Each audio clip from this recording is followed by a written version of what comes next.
Freaky Guy Sports. Full episode for January 11th, 2026. Don't forget to like and subscribe. Hey, what's up, everybody? Welcome to the podcast. It's your host, Brent Bilski, a.k.a. Double B, or the 110 Soldier. It is my first show of 2026. Just to let you know, man, I've been out for a minute. I went on vacation over the holidays, 8 days, 6 straight, doing 20,000 steps in Disney, in Universal, with 15 people, 3 families. It was absolute chaos. Oh, Disney World, Disney World, Disney World. Oh. And then, just for fun, as I got home, all those little kids, because I was in a packed place every day, got me sick. I got that virus everyone was talking about on TikTok going around. I was coughing up a damn lung. I think I'm getting the black lung, Bob. That took me another 8 days to recover, but now I'm back, and man, so much has happened since I've been gone. Let's try to review. Since I've been out of here, man, Black Monday just came and hit the NFL. Good Lord. Morris, goodbye in Atlanta. That was rough. He just got the win, shook the owner's hand, fired 3 hours later. Stefanski was fired in Cleveland. Shador says hi. Pete Carroll just got 1 year in Vegas, baby. It's rough out there. Gannon and the Cardinals, he was fired. And the big one, Harbaugh. Boy, that was a interesting thing that happened there, firing him, as already every team that has a vacancy, including some that don't, have apparently already called old Jimmy to get that job after 18 years in Baltimore. Update. Dolphins' Mike McDaniel has also been terminated. Not to mention the NFL playoffs are locked in. Playoffs? Oh, Talk about playoffs? That's fun, you too. kidding me? Playoffs? It's going to be a new dynasty, man. No Mahomes, no Lamar, no Burrow. Josh Allen probably ousted in the first round, man. It is a new time in the NFL. College football also has hit its playoff down to their Final Four. And I'll give you some predictions and stuff on that. I mean, it's pretty obvious who's your daddy is going to be the number one pick for me. And once again, a kicker decided the season. I'm going to talk about it, but so much to get into today. I want to talk about Lane Kiffin and the NCAA being tone deaf. I want to talk about the biggest offseason moves in the NFL that aren't the ones that you pay attention to. In the NBA, and I got to spend some time on this, Golden State Warriors very soon are trading Jonathan Kuminga. Do not get it twisted. He will get traded, and he will get traded very soon. So a lot of things to get into. I was gone for a week. The sports world lost its mind. Let's try to catch up. Let's just get the show on the road, shall we? And once again, start off in the college football playoff. And like I said, look, this ain't rocket science. I'll take the Hoosiers. I know I'm not exactly reinventing the wheel here, but I mean, the college football playoff Final Four, the number 1 Indiana Hoosiers take on the number 5 Oregon Ducks, and on the other side, the number 6 Ole Miss Rebels are going to take on the number 10 seed. And the fun part about this, just like the NFL, new blood, man. No Ohio State, no Alabama, no Oklahoma, no Georgia. I think Oregon versus Indiana is actually the final, and the other will just be the icing on the cake there. But man, Mendoza versus Moore, the number 1 and number 2 picks in the NFL next year, possibly going head-to-head to decide the whole thing. But I will repeat myself, and I will be boring. Indiana could and should win it all. They're already beaten some of the best teams and have proven it. They beat Oregon, they beat Penn State, they beat Ohio State, and they just smoked Alabama in that bowl game 38-3. They have the best balance, obviously. They're the only team with a top 5 offense and a top 5 defense. There's no gimmick, there's no hiding. They got a great coach. They got the Heisman quarterback. The more interesting thing to me is the money, man. Boy, does money talk now in the NCAA. Money.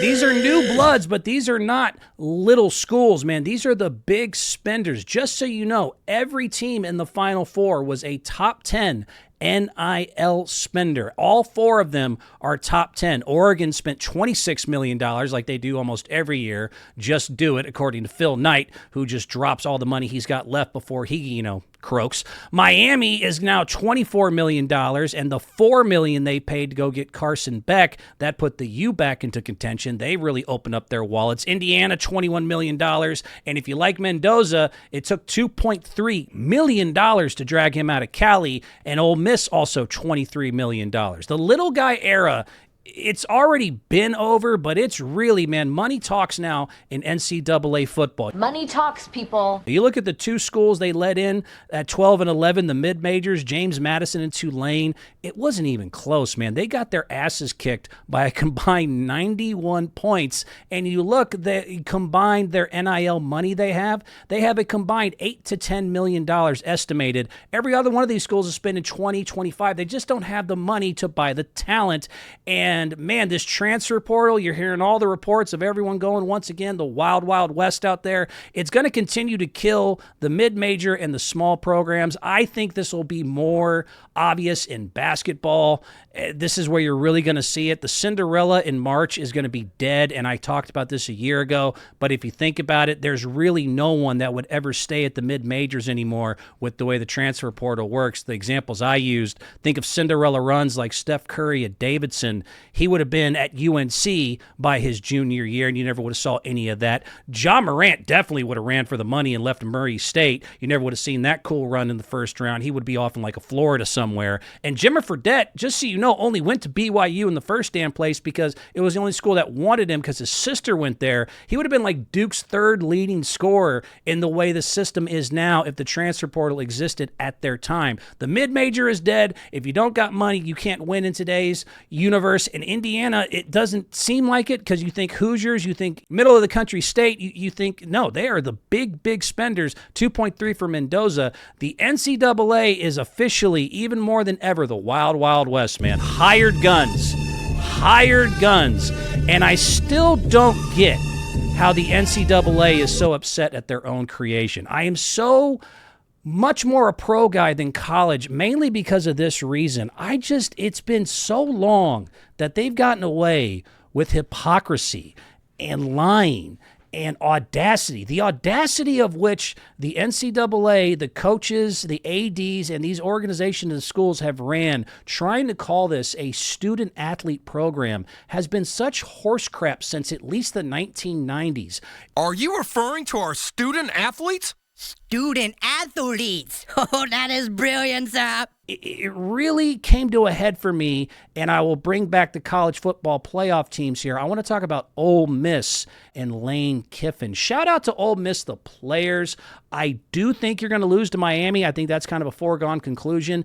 But shout out Trinidad Chambliss, their quarterback. In the words of the kids, he's giving very Johnny football to me. He's very Johnny Manziel, an unheralded but exciting quarterback. Is able to do a lot of things. No one really heard of him. He kind of shows up, and when the bright lights hit, boy, he's exciting. Boy, he's must-see television. But the bigger story that continues to go along is their now former head coach, Lane Kiffin. And I know some people are going to point out, yes, he tried to stay and Ole Miss said no, and there's all sorts of backstories, but I think it's a good example of what I'm trying to get into here because Lane Kiffin is at least a reported pretty much universal, arrogant, narcissistic, kind of SOB. He is a football genius, but LSU, Ole Miss, and Lane Kiffin are going to be my example of how you don't get it. You can't be the Frankenstein that cries about your own creation. And him leaving early, if recruiting was so crucial, explain to me how he was at the women's basketball game at the same time his former team was playing. If the recruiting window, this is the lies I'm talking about, where they've gotten so used to just lying to our face. Explain the basketball game. The Lane Kiffin situation, to me, exposes the hypocrisy of modern college football and the NCAA, where these coaches insist that they have to leave their now former team because that December recruiting, that time is so crucial. Yet Lane Kiffin had time to attend an LSU Tigers women's regular season basketball game while his team was playing in the college football playoffs. If you don't cut the crap when you lie to me, I don't like being pissed on and told it's raining. You can't just lie to my face like this. Yes, it is, just maybe a few hours of your day, but it's bad optic, and it just destroys this argument that they are trying to use with Kiffin and others and the old way of doing things, that this is not just a free agency, a pro sport, and a business. It is fully transactional. It is completely detached. And the fact that loyalty from coaches is somehow still demanded of these kids is almost hysterical. And that really, to me, just ends the argument of him showing up at a basketball game when his team was playing that the coach, quote, has to leave. I don't buy it. I don't believe it. I will never take you seriously again on this. If the recruiting window is so critical, and that's what everyone tries to lie to me and tell me, that it's so critical that the coach has to abandon his team right before the bowl game to go to his new school because of that recruiting window, you do not have time to show up to a women's college basketball game and waste 5 hours of your day. It's one or the other. You cannot have this both ways. If it is truly that urgent, where, man, every minute counts, you cannot have leisure. The optics don't look good. You can't make public appearances. It at least proves to me that it's exaggerated. I'm not saying that none of it's true and that some of this isn't important, but it's clearly overstated. If the recruiting window is such a 5-alarm fire, you do not have time to stop at a women's basketball game and wave at the crowd and do the crap you are doing. Coaches in the NCAA lie. Lie to me, you lied to me, you lied to me. They are absolute liars. I have lived this experience, believe it or not. I am not just guessing. I lived this once upon a time as a recruit. And yes, I was, believe it or not, recruited. Not to North Carolina or anything, small Division II stuff. But your boy once upon a time could play a little ball. And I'm telling you, these coaches will come to your house and they will tell you anything you want to hear to get you there. And then they will treat you like expendable because it's a job to them and it's a business. My experience was the first day of practice after all this talk, I got there. The coach, the very first thing he said was, yeah, this is my last year coaching and then I'm retiring. I do not remember that in the recruiting pitch. I do not remember him saying, hey, come here and I'm going to ditch you or I'm going to be gone in a year. I never would have showed up. Coaches lie all the time, and it's so why I've always told kids and parents and everyone else, if you want to listen to anyone, listen to me right now. You listen to me. If you're either a kid who wants to be recruited or you have a child who you want to get recruited to a college, this is going to have to hit home for you. Never pick the school based on facilities, based on location, based on even their talent. Well, nothing. Only thing I want you to focus on is that coach. Do you trust him? And do you think he has your best interests at heart? Do you trust the coach? Go to Alaska if that's what you have to do. The coach is the only thing that matters when you are being recruited. So many of us find this out way too late because the minute they have a better option, they will ditch you. And the way they've done it for years, they will try to tell you that's what they had to do. And it's crap. NCAA and coaches, I don't want to hear this from you. This is your fault. Y'all turn this into this billion-dollar business. It has been professional sports in NCAA at least since the 90s.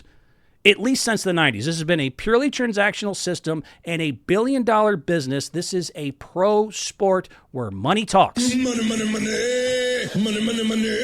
There is zero loyalty, and you monetize this, and you made it happen. And until this stops, I don't want to hear things, and I don't want to see coaches say they can't show up for their team and the kids that got them somewhere and then go to a damn basketball game. South Park, in my opinion, I thought made the funniest comparison of the old NCAA because I do agree that the new Wild West and the transfer portals does need some reining in. But I will stay with the kids because I do somewhat agree with the South Park comparison. If you've seen the episode where they compare it to slavery. You have some mighty strong-looking workers here, sir.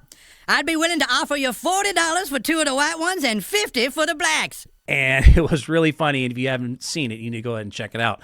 I've always said, though, the old NCAA, and they still kind of act like it's pimps and hoes. Pimps and Pimps and hoes, man. Again, the new NIL and transfer portals does need some reining in. But the old way you did it for so long and so arrogantly when you were making billions of dollars, and the statements you made reminded me of how I heard pimps talk about hoes. Where they would take all the money and if you asked them why, hey, these kids and these people put all their bodies and lives and sacrifice everything and they earn you all the money, why do you get to keep it all? They're not good with money, man. They're young. They're dumb. Besides, man, I give them nice clothes. Look at the new shoes I bought them, man. I give them a nice roof to stay under. I give them food, clothes, and shelter. They don't need all this $1 billion. They're kind of dumb. They're not good with money. Let the ADs, let the university have the money. They don't really need it. It was pimps and hoes for the longest time. So now that the thing is flipped and I'm watching more and more of this, I don't know, man. It still rubs me in a personal wrong way, and I don't think anyone is allowed to lecture these kids about greed when you've built the system off unpaid labor, and now the chickens have come home to roost. Now they're starting to make their money. It's no fun when the rabbit has a gun, is it? And furthermore, I just want to point out, You don't need to leave. Besides the optics of it, besides apparently you have time to go to a basketball game, I have at least a couple examples of coaches, and it's a small one because, again, they've always told us they had to do it, that have actually stayed and still won.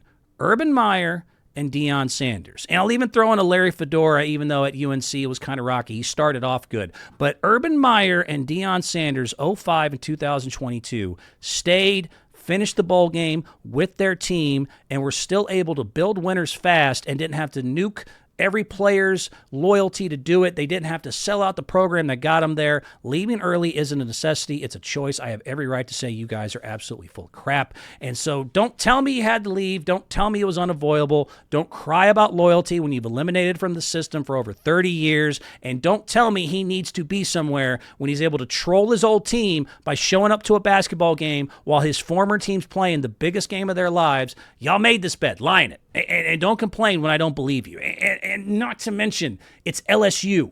This is a perfect example of why, even though Lane has some excuses, it's LSU. You cannot recruit for those 2 weeks when you're LS-freaking-U, Baton Rouge, all the money, all the prestige, not to mention you are a direct path to the NFL. LSU has had 12 players drafted in the last 5 years in the first or second round. You can't – stop it. Stop lying to me. Stop telling me. Stop pissing on me and telling me it's raining. I don't buy any of it. Hits close to home, but still, I had to talk about it. Moving on. Let's get to the NFL and the playoffs. Yes, NFL playoffs. Playoffs? Don't talk about playoffs. You kidding me? Playoffs? No, I'm not kidding. And just like college, it's a new era, man. No Lamar, no Burrow, no Mahomes. The top 2 seeds on both sides. Fun fact, Denver and New England, Seattle and Chicago, their 4 starting quarterbacks combined have 0 wins in the playoffs. I'll repeat that. The top 2 seeds on both sides, NFC and AFC, all of their quarterbacks combined have 0 wins in the playoffs. So you want some quick picks? I'll give them to you. Wildcard weekend this week. I'll take the Jaguars over the Bills. And this will be interesting because they have to survive that, maybe Josh Allen Superman cape game. But if they do it, I got them going all the way. But I can't see the Jaguars losing to a very mediocre Bills besides Josh Allen. Trevor Lawrence, 19 touchdowns and only 1 turnover in his last 6 games, which have all been wins. The Jaguars have won those games by an average of 20 points. I got to get the Jaguars over the Bills. Give me the Patriots over the Chargers, just for a lot of reasons. I've seen the Chargers live. Their offensive line, they don't have enough weapons. Herbert's been hobbling around. I don't see any real reason you could pick the Pats over the Chargers. I'm going to pick Texans over Steelers, but that's more heart than head. That's going to be a close one either way. Neither team really is great offensively, and I'm just going to pick the Texans because of their defense. I do think elite pass rushes do win in January, period, so I will take them. But that's my most maybe question mark. Obvious one in the NFC to me, Rams. If you don't beat the Panthers, I don't even know what to tell you. You are clearly the better team there. Bears, same thing. I know you've never been there before, but the Packers are hurt. You got Micah out. You should be able to pull that off at home easily. The question mark and the biggest one is I'm going to pick the 49ers over the Eagles, even though they're hurt, even though the Eagles are more talented. I look at their chemistry, their issues, Barkley, Brown. I just see a lot of problems out there that I think are going to come to a head, and they've been so inconsistent, and they've had such droughts offensively. I think San Francisco and Purdy, Williams will be back, Pearsall will be back, and I think they'll actually be able to pull it off. But my Super Bowl will actually be Jaguars-Seahawks, which I did not have on my bingo card back in 2025. Breaking news. Double B bricked this prediction, but he did say only if they get past Buffalo and if Josh Allen doesn't go full Superman, which he did. So don't be a dickwad. But that's only if Jacksonville survives Buffalo. But we really got to start talking about the Jacksonville Jaguars a lot more seriously. Duval, man, these boys are tough. 8-game win streak going into the playoffs. Again, won their last 6 by 20 points per game. A plus 121 plus or minus differential is absolutely insane. Trevor Lawrence once again playing his best football. He's cut out the mistakes. He's really starting to figure things out. T-Law has become the prince that a lot of people have always crowned him to be. They've got impressive wins. Denver's the 1 seed. Cool. They beat them 26-10 in their own house. They went 41-7 their last game to clinch the division. And Seattle, same thing, man. Number 1 seed for a reason. A violent defense that absolutely destroyed a very hot San Francisco 49ers offense. Even though Williams was injured, it was still very impressive. Also a very impressive 7-game win streak and beat good teams physically. They beat San Francisco 13-3, overtime win over the Rams. They've also proven they could do it on the big stage. It's just the playoffs with quarterbacks with very little experience in this moment, and we'll see. But right now, short of some sort of weird thing happening, I'll take a defense and efficiency Super Bowl, Jaguars, Seahawks, which should be at least an interesting matchup for some new people and new fans. Moving more into the other thing I want to get into. The two biggest things, in my opinion, that nobody talks about enough or pays enough attention to, I want to spend some time on right now. What are the two most underrated moves in NFL offseason as it's happened for a lot of you fan bases out there? What are the two most important things you need to focus on? The first one, and I think maybe this year shined a better light on it, coordinators. Offensive and defensive coordinators. I think this year maybe has finally helped us understand just how important that is. Everyone obsesses in the offseason over quarterbacks, head coaches, draft picks, and free agent signings. But every single year, man, some of the biggest swings in the NFL come not from coaches, not from quarterbacks, but from offensive and defensive coordinators. And I think the obvious one that has really put this to the forefront is Ben Johnson, the 39-year-old offensive wonder boy now going from the offensive coordinator for the Detroit Lions to now head coach of the Chicago Bears. Man, both those teams, it's night and day. The Bears. It's night and day. The Bears' offense has suddenly exploded. Last year, they were 32nd, and they are now 6th in yards per game and are now number 3 in sacks allowed, where they were also dead last year. Last year, they allowed 68 sacks. This year, they only allowed 24. And they've really been able to turn around Caleb Williams under Ben Johnson. They've been able to reestablish a run game. They're a legit NFC power. And meanwhile, the Lions, who I loved, I did not give enough credit to Ben Johnson, man. That offense, I don't care what the numbers as far as points per game say, that offense fell off a cliff. The Lions? Way less efficient. That run game just absolutely disappeared, especially versus good defenses. Lions went from a top 5 rushing offense in efficiency to a bottom 10 in just one season. That is all Ben Johnson. And the other one that's been underrated and now needs its love is Liam Cohen going to Jacksonville again, who's kind of shocked everyone at 13-4, but he left Tampa as an offensive coordinator who looked like they were supposed to be good,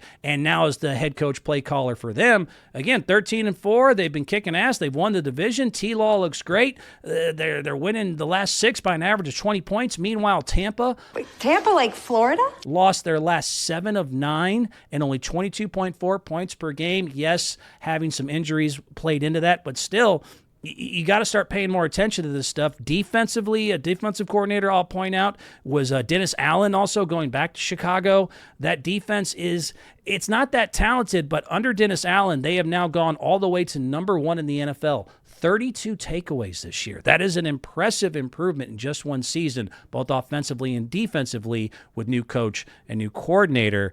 And I think some of the reasons we kind of lose sight of this is just that it's not a automatic.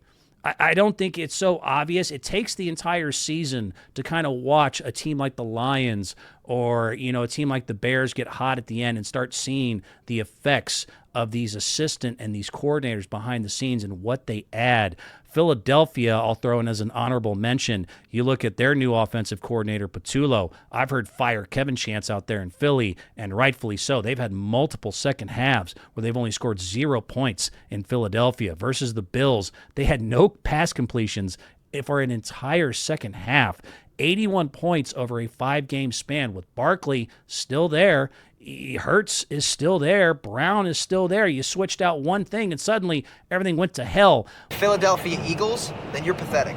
Boy, we don't pay enough attention to coordinators, so I wanted to shout them out. We talk about quarterbacks like they operate in a vacuum. I don't think they do. I think coordinators are kind of the OS, and they don't get enough credit, appreciation, or notice when they are either hired or they leave, and we need to pay more attention to it. If you want to predict some of the sneakiest jumps next year, if you're doing Vegas or whatever else, look and see who gets the hot new coordinator and who loses them. The secret is you got to coordinate. Moving on to the more important one. I cannot believe it happened again, and this one is personal to me, and I will one day teach y'all, and I will die on this hill. They call me the 110 Soldier. It's a song my mom used to sing to me, but there's a lyric in there that says there won't be any trumpets blowing come the judgment day. On the bloody morning after, 110 Soldier rides away. I have no problem standing on my own hill by myself and screaming to the mountaintops about certain things. And once again, the end of the season proves something that is not ever talked about enough, that I am right on and the rest of y'all don't pay attention to, and I will continue to die on this hill. A kicker cost another team their season again. When are people going to understand the importance of the kicker? I don't get it. I've talked about it ad nauseum, and I'm going to talk about it one more effing time because it happened again. It makes me feel like you're not listening. Another NFL season, another playoff berth was decided by one kick. Ravens, Steelers, the kicker decided everything, and yet somehow y'all think it's expendable, and somehow y'all think they aren't important. And once again, I saw an entire franchise get changed. I watched a head coach get fired because of a kick that was missed. It was unfair to put it on. The poor kid was a rookie, and you shouldn't blame him. It wasn't his fault. But poor Tyler Loop, and I will continue to reiterate, it is not just that kick, but it's what we remember. But Ravens fans should know better than anybody. It's not just one play. It's not just Zay Flowers or Mark Andrews dropping balls or Loop missing kicks. But Tyler Loop, rookie kicker, lined up in the last game of the season for a 44-yard field goal as time expired. Winner take all. AFC North on the line. Apparently Harbaugh and Tomlin's jobs were on the line. Playoffs on the line. Had not missed a kick under 50 yards all season, and the poor sumbitch booted it right. And this is just, oh my goodness. That poor baby. Poor baby. I feel bad for him, but I feel great for me because maybe some point y'all will hear me. Stop going cheap on the kicker. He's right. I've got to start investing wisely. Do you know that the kickers on average are only 2% of the NFL salary cap for every single team? They average about 2% of your salary cap. Are y'all out of your freaking mind? Tyler Loop should not be blamed. He's a good kicker, but he was a rookie placed with the amount of pressure that most of us will never deal with in our entire lifetimes. Those margins are brutal. That pressure is insane. And that stupid ball, y'all do not understand how hard it is. Try to go kick a ball, man. That ball does not want to go through the uprights. That's the last thing it wants to do. It is the hardest thing to do in sports, in my opinion, besides maybe hit a 350-yard drive or a 100-mile-an-hour fastball. And even then, you have multiple chances at it. Kicking a field goal is freaking hard and might be the hardest thing in sports. You're trying to kick an oblong-shaped, stupid leather, air-filled thing with unpredictable bounce and all sorts of weird spirals and spins going against significant wind resistance, having only one high-pressure attempt to get it right. You got 11 psychos all trying to run at you at the same time and block the kick. The immense mental stress, not to mention all the big players watching you on the sideline, not to mention all the fans in the stands, the millions at home. This is why a kicker is not just a kicker. When are y'all going to learn that you need to spend money and time and invest on this position? How many seasons do I have to watch come down to a final kick and everyone just kind of goes, and then talk about every goddamn thing else? Listen and learn. The kicker is the most important position, is at least top 5. This isn't a fluke. This happens all the time, and some of y'all still treat them like an afterthought, or it's just, a camp battle between two undrafted free agents. It's a cheap roster spot. It's insane. It's insane. Kickers throughout history continue to decide legacies, decide jobs, and decide franchises. Don't believe me? I'll give you 3 examples just for fun. What if Scott Norwood didn't go wide right? What if the Bills won that first Super Bowl? Remember Scott Norwood, wide right? That's a pretty famous one. Maybe Bills aren't 0-4 in Super Bowls. Maybe their entire franchise goes a different direction. What if Tom Brady didn't have Adam Vinatieri? Does Tom Brady's career, that's his first Super Bowl thanks to Vinatieri. That was not once, but twice he saved him in that season. Does Tom become Tom? Do the Pats become the Pats? Do we even remember the Tuck rule? Tom Brady would kick your ass. Gary Anderson.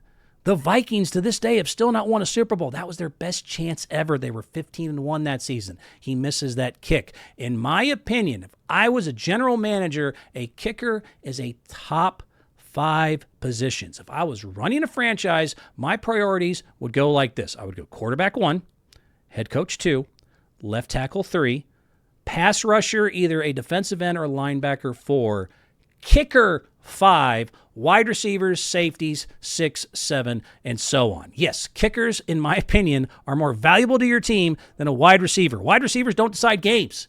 I've seen it. I've seen plenty of good quarterbacks, head coaches, and defenses overcome a mediocre receiving corps. I have seen kickers decide seasons year after year, and somehow they're just, I don't know, they're this weird, like, stepchild nobody likes or no one wants to talk about, and they don't want to pay for them. 2% is the average salary of the entire salary cap that kickers get. They are only paid 2% of your total salary cap, and to me are the fifth most important thing, at least on your roster. The idea that they are still expendable in 2025, it's malpractice. It's idiotic. That's the dumbest thing I've ever heard. And even more ironically, looking at Baltimore, Justin Tucker was just there last year. I mean, to think, if Justin Tucker was able to behave himself, what an irony there that the greatest kicker, the automatic, cold-blooded standard, who was doing really great before that last year, he struggled, and I think that was mentally because he knew all the news about him joining the What's Under My Towel Club was going to come to fruition there. He's gone after years of solidifying that position for them, and the Ravens had to go to a rookie, and their entire season ended on that miss. The coach is gone, and y'all are... It's fascinating. It's fascinating how much y'all don't get it. Go back to my old videos. I've talked about this, but I'm telling you, kickers will change the game literally in the next 5 seasons. The future is coming, and I explain it more, but I'll give you a quick synopsis in the old video. 80% from 60 yards is coming. The 80% 60-yard kicker is coming, and when he arrives, he's going to change everything. He's going to change field position. He's going to change play calling. He's going to change fourth downs. He's going to change end-to-half strategy, and just the impact alone. If you have a kicker who's 80% from 60-plus, which is going to happen soon, that means those 3 punts when you reach the 45 to 50-yard line, when instead be 3 field goals a game at 80%, that's 7.2 points per game for a non-quarterback. Do you know the other positions in the NFL non-quarterback that gave you an extra touchdown per game? Jonathan Taylor, Gibbs, McCaffrey. That's it. Those are the only other 3 people, not quarterbacks, that gave you an extra touchdown amount of points per game. A kicker that is 80% from 60 yards will do it. And he's coming. Cam Little, look at the Jaguars, come out of nowhere. You don't think it has a lot to do with the fact they have some confidence in a kid who is just going insane. Cam Little just booted another 68-yard field goal on top of his 67-yard kick outdoors. In the preseason, it was unofficial, hit a 70-yarder. That is a weapon. Some teams have to get all the way to the 35 to even think about 3 points. Jaguars just have to get to the logo, and they got a good shot at getting 3 points every time. That is a huge advantage. Why doesn't anyone listen to me? Nobody, no. None of you drive me nuts. Numbers will back this up. Go back and look at it.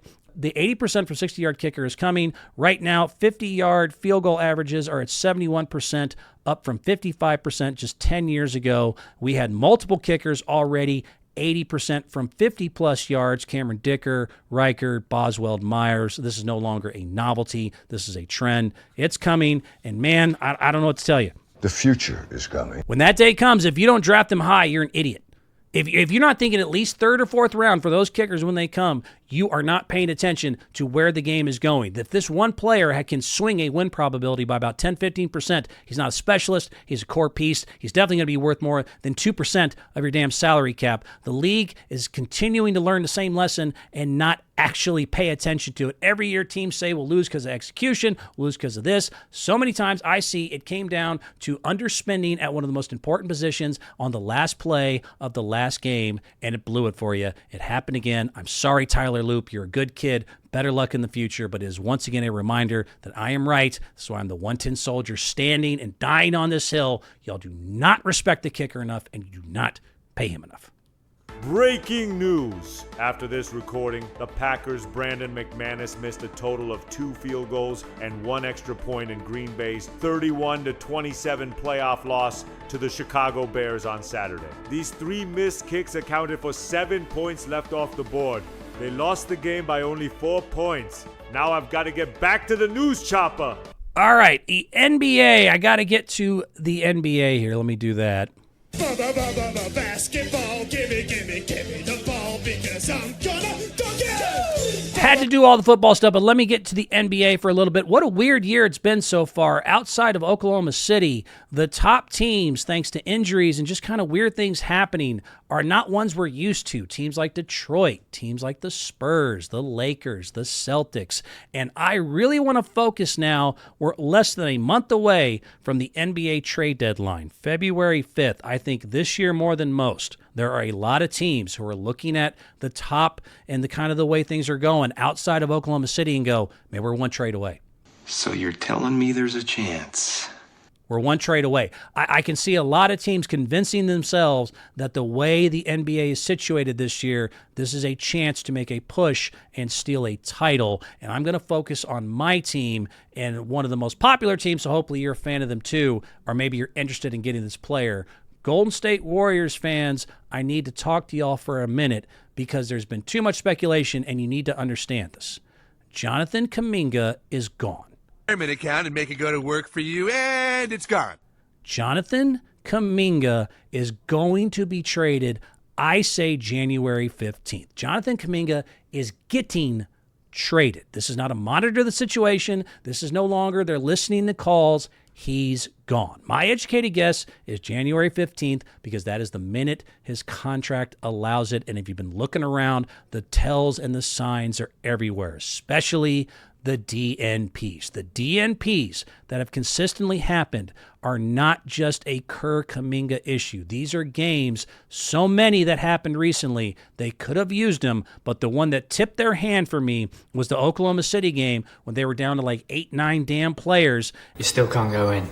And that really sealed it because it could have at least put in 5-10 minutes. There's no logical excuse other than asset protection that they did not want to play Jonathan Kuminga because they know they want to get rid of him as soon as possible. Jonathan Kuminga, fun fact, has only played 10 minutes of game since December 18th. Repeat that. 10 minutes played since December 18th. Many a times they could have used him. Do not think this is just an accident or just some feud between Kerr and Kuminga. It's the only thing that makes sense. There is zero basketball reason not to play him. However, there's front office reason because under NBA rules, just so you know, you can't execute this trade for Kuminga until January 15th. But you can discuss deals. You can make phone calls. You can agree to something in principle. You just can't file the paperwork yet. So if you're the Golden State Warriors and you have a deal lined up and you've been waiting on the calendar and waiting it to roll to January 15th, you just can't risk playing him if that's something you already know you're going to do. One rolled ankle, one twisted knee could blow this whole thing up and ruin a maybe opportunity for Warriors to make a nice little move to push Steph into maybe one last championship run. But when a player stops playing despite still being very useful, that's not coaching, that's asset protection. This is not rotation management. This is trade management. Jonathan Kuminga will be traded, and I say, educated guess, January 15th. I also want to point this out. It is not his fault, and it's not even really Kerr's fault. Jonathan Kuminga is just a little early in a team and a window that just can't wait for it. The reason Jonathan Kuminga has never fit and doesn't get played even before this much by Steve Kerr, it's not talent. I do not want to turn this into like a Kuminga hit piece or that I even think he needs to go. I can see why, though. He didn't fail in Golden State, and he's not being traded because of lack of talent, lack of work ethic, lack of a good attitude, or lack of upside. This kid has averaged 16 points a game in 2024 and 2023, just in his 4th or 5th year, 23 years old. He is a very talented, hardworking kid from everything I've seen and everything I've watched. However, his game is freelance. His game is young. It doesn't work for Steve Kerr and a Warriors offense that runs a pre-decision ecosystem. I call it a wild horse. He has a wild horse game to himself. It's explosive, it's instinctual, it's emotional. In a pickup game, I'm sure he would actually look better than a lot of the players who contribute for the Golden State Warriors, and that works on young teams. That does not work under Steve Kerr. Jonathan Kuminga still needs to trim the fat. That's basically the easiest way I can explain it to you. Jonathan Kuminga's game needs to have the fat trimmed. Every young star, a lot of them still need to learn this. When they get to the NBA, it's not high school, it's not college, it's not even the G League. Space is finite, Time is finite. Dribbles are expensive. These young players like Kuminga, and if you watch, you see it. He'll catch the ball. He'll then suddenly, okay, now what am I going to do? He'll pause, he'll look around, he'll start setting up the crossover, he'll start doing moves. Then he'll decide what to do. That is not an NBA offense. That is especially not a Golden State Warriors offense. That's an N1 mixtape. Golden State, their offense demands you have to know what you're doing. You have to read the defense. You have to make a decision before the catch. You have to move on from the catch and make your move immediately. 1 or 2 actions max. Anything else, that's fat. That's he needs to trim the fat. Less is more, and he needs to learn that somewhere else. There's plenty of examples of people who have figured it out in their young kind of fat phase. Jordan Poole's still there, but I think of like young Kobe, young Jordan, now LaMelo Ball. It's all sizzle. It's too much. They don't know what they're doing. There's only 24 seconds. There's only so much space in the NBA for defenses. You have to know what you're doing and make your move. You have to trim it. Think of like older versus younger Kobe. Think of MJ and his post-up game post his athletic 1988 years where he could just fly wherever he wanted to. Think of Jimmy Butler right now. Watch anytime Jimmy Butler, even in ISO, he gets the ball. He's not doing 28 dribbles and staring around. He's got the ball in his triple threat. He's looking at the defense. He's reading things. He's trying to make a decision as soon as possible. Kuminga's not wrong. Kuminga's early. That really is what this boils down to. He's not a bad kid. He's not untalented. I don't even really blame Steve Kerr in this situation. He needs to learn to trim the fat like a lot of young players do and take the nonsense out of his game. He needs to do it somewhere else. This trade was inevitable for a team that still thinks, and I think rightfully so, that they are in a win-now window. It's a timeline mismatch. So the biggest question that only needs to be answered, it's not that he's going to be traded, who might be traded with him? This is something Golden State fans, we should pay attention to. Who's coming with me? Who's coming, man? Who's coming with me? Huh? Who else could be traded with Jonathan Kuminga? Let's talk reality of the contracts. Now, remember, Golden State is in that upper high-tax tier. They can only get back what they send out financially, meaning Jonathan Kuminga and his $22.5 million contract traded out by itself can only bring back $22.5 million. You got to be equal. Equals. 50-50 here. They need to add one other person. It's the other one who hasn't been playing much lately. I think it's Buddy Hield. Buddy Hield is probably going to leave with Kuminga. I'm sad about it. I definitely miss the Jimmy Butler Buddy Hield connection if that was to be the case. I even playfully nicknamed them the Butt Buddies, Jimmy Butler and Buddy Hield. They seem like they weren't friends, but they actually are. It was kind of a fun nickname. I had fun with it. Moving on. It's going to be Buddy Hield. It's going to be Jonathan Kuminga together. That now gives you $31 to $32 million together. That's what they can now send out to bring back. The ones I don't think will be traded that you've heard about and rumored about, guys like Moses Moody. This might be a little more hard for me because he could technically be a nice piece as well. I don't think it's going to be him, though. I think they still need a solid 2 guard that fits the Kerr system. That's Moses Moody. Kerr trusts him. He fits the system. Very smart, very capable, does all things right. He's pretty cheap. He's very under control, a true professional. I think Moses Moody stays. The funny one to me is Draymond Green being all these fantasy trades. We're going to put Draymond Green with Jonathan Kuminga. Are y'all out of your mind? Is that a joke? This is how I know Warriors fans, as much as I love you and I'm one of you, you are truly delusional. Draymond Green is not going anywhere. Stop it. We're the only ones stuck with this asswipe until the day he retires. $26 million is what Draymond Green currently costs per year while his offense is declining, while he's still getting ejected left and right. Already 2 ejections this season, and even worse, as of late December, he actually had more turnovers than field goals. So not only is he a continual jackass and a royal pain in the butt who's getting old and is expensive, late into the middle half of the season, he had more turnovers than field goals made as far as offensive production. No NBA front office in the world is taking on this jackass or his contract or that volatility or that age. Please cut the crap that anything involving Draymond Green is an actual thing that any team is going to want to bite on. You guys are out of your mind. That will never happen. Last one, Podziemski. It's interesting because finally Brandon Podziemski has warmed up to me, but only as a 6th man. I have now come to the conclusion I understand Pods' value and why I don't want him traded as an asset, which has been rumored, of course, in a lot of these mock trades that you see. As a 6th man, not a starter, Brandon Podziemski is actually very useful. His stats are almost exactly the same. The last 9 of 10 games where he's come off the bench and been able to be in the second unit more as a focal point, his stats are almost identical. And also worth mentioning why I don't think he'll be traded. Again, money. He's only worth $3.7 million. You don't get hardly anything back for that amount of talent. You don't bring any value back for a guy who really is a solid bench player, and that's where he belongs, and that's where he's playing great. He is way more valuable and very cheap to come off your bench. I don't see, other than enticing to try to get a player that maybe is kind of out of your league, you would add Podziemski at this point. And good news to Brandon. Shout out. I want Pods, if he's listening, to look at me. I did discover this as I've watched you and watched you grow over the last 10 games. Good news, bad news for Brandon Podziemski. You will never be Steph Curry. You are still an idiot for saying that out loud. Some people will try to say it's just you being confident. Cut the crap, be realistic. You will never be better or anywhere close to Steph Curry. Good news, you could be Manu Ginobili. And that is not a bad ceiling. Too many people get obsessed, and I get it. You're pro athletes with big egos. You want to think that you're going to be the top dog all the time. Be realistic and accept who you are. I think Jimmy Butler's done a great job of that. You look at him right now. He is so happy to be second to Steph Curry, having to have to deal with it all those years in Miami. He is so happy to make his money. He even said, don't even vote for me at the All-Star game. I want to go on vacation. Some people, as you get older, finally learn. Brandon Podziemski, you need to learn the fact that you will never be Steph Curry, and that's okay, because you could be Manu Ginobili.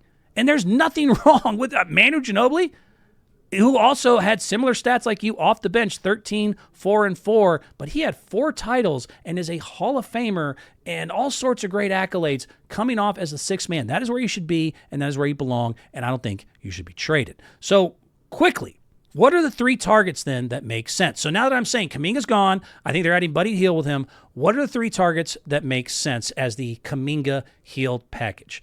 The goal for me and everyone else that watches the Warriors is obvious. You need a center. You don't need a wing. You need tall people. And we do not need Anthony Davis. No. No more old. No more expensive. We need young, healthy, tall, rim-protecting finishers. First option, smartest option. The only problem is it's probably connected to if Giannis gets traded or not. Miles Turner. And I will also throw in, if you're a New York Knicks fan listening, you should pay attention to this too. We are both in the same window. It depends on Giannis being moved, but if they ever decide to move Miles Turner, that is actually the dream perfect option.